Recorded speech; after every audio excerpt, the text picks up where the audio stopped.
All right, we're talking about picks. There are literally thousands of different ones to choose from, and they have a big effect on the tone of your playing and really just kind of like the feel you have when playing guitar. So we're going to try to break it down into the different attributes and the differences between them. So the main attributes of a guitar pick are shape, thickness, material, and texture. Some different materials and textures. One of them is cellulose, and Fender is kind of known for these ones right here. It's got a very smooth texture. I've never really been a big fan of these personally because they kind of slip out of my hands. And I've also broken these a lot. I'm not really a heavy-handed player, so I don't break picks often, but if I do, they're always the cellulose ones. The plastic ones I like are the Gator grips. They're kind of comparable to the Tortex ones. I like these particularly because they have like a matte finish on them, so they don't stick that much. Nylon picks are also really popular with certain players, like Jimmy Page, for instance, played nylon picks. Another material worth talking about is the Guitar Center pick, which is made out of the screaming, dying souls of local music store owners. So really quick, just to kind of give you an idea what these sound like. The nylon one versus the cellulose one. Maybe a little brighter there. And then the Gator grip.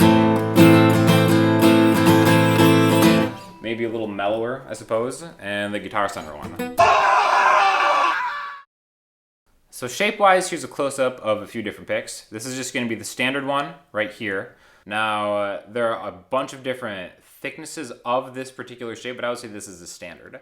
Now, the next most common shape, I would say, is more of like a Jazz 3 type style. It's a little bit smaller, and it allows for greater control. So just for an example, I started playing regular size picks, and eventually as I got better, I tended to go more towards the smaller jazz style ones just because they allowed for greater control. There's different techniques and stuff you can do, on and on. But that doesn't mean I still don't use standards. In fact, the main picks I use, I kind of switch back and forth between two of them. I use a Gator Grip 0.96 millimeter one, and a Planet Waves Black Ice medium one. So that's going to kind of segue into thickness, right? So the thickness of a pick is usually measured in millimeters. Most people kind of say that a thin pick is anything 0.6 millimeters, 0.60 millimeters or below. A medium pick would be 0.6 to 0.8 usually, and a thick pick will be 0.8 and above. And they get all the way up to like 3.0 and stuff like that. Now, a lot of different pick manufacturers will have their thicknesses displayed by different colors. For example, I've got like a good range of Gator grip picks here, right? They start thinner, and then you can just get them all the way up to like 0.2, 0.3, stuff like that. Now, the thickness, to me, is where the tone comes from, or that has the biggest effect on a tone. So I'm going to do a shootout at the end of this video, but just kind of like for a general idea. This is a really, really thin pick. This is 0.46 millimeters. So if you're playing chords, like I'll just play like an A minor chord here. And there's very little resistance going on when I go up and down the strings. You can kind of even see here, it's not even making a lot of noise. That's why it doesn't, there's very little resistance. I guess it's good if you're just kind of starting out and you're working on your strumming and you get caught up. Now, I'm not a huge fan of the super thin ones because they don't give you a very big dynamic in your playing. What I mean by that is like, let's take like one that I'm more used to using. This is a 0.96, so closer to a full millimeter, right? Now you can already tell that it's got a brighter sound and you can be more dynamic. And what I mean by dynamic strumming is basically not hitting all 6 strings at once, right? If you're just going all 6 at once up and down, there's not a great dynamic there. Now that can be kind of good for like a thin pick. But when you have more control, you can do things like hit little pieces of the chord.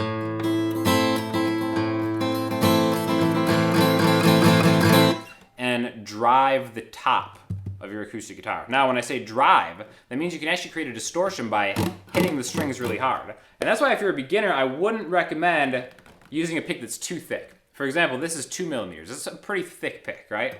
Perfect if you like shredding and doing like metal stuff. Now, if you're just strumming an acoustic guitar, I wouldn't really recommend this pick because you might get that kind of sound. So what that is there's too much resistance hitting the string, right? So if you see right here, it's really digging in. You don't want that. You really want more of a smooth.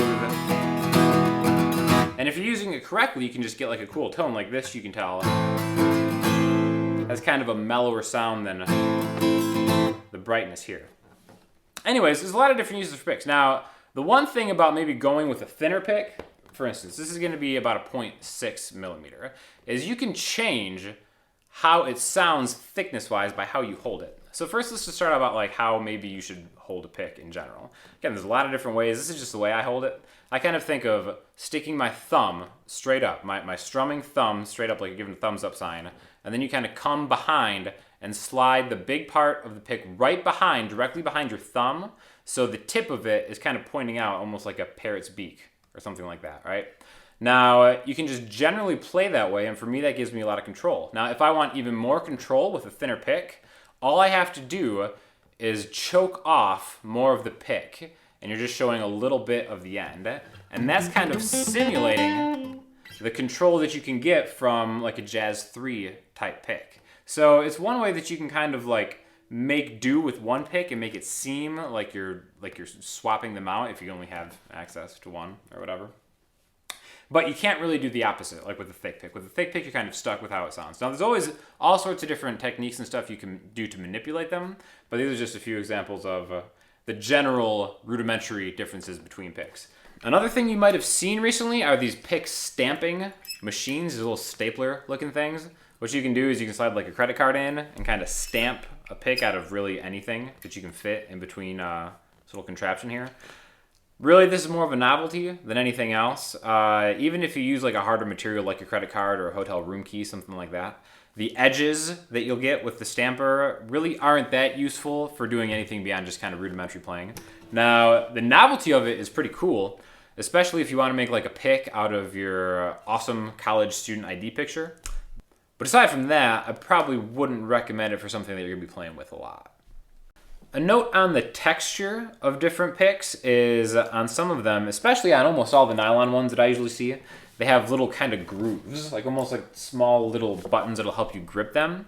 Because of the slippery nature of the nylon material, the grooves really help a lot. And again, that's why I like the matte finish on the Gator grips, because I feel like even though after a while that finish kind of rubs off a little bit, it's usually a pretty sturdy, controllable pick. Even on like the Jazz 3s and stuff, you'll see like a raised logo on a lot of them. And star picks are another really popular one. They have like a star cut out of the center that just allows you to grip. Because really being able to grip is obviously pretty important for a pick.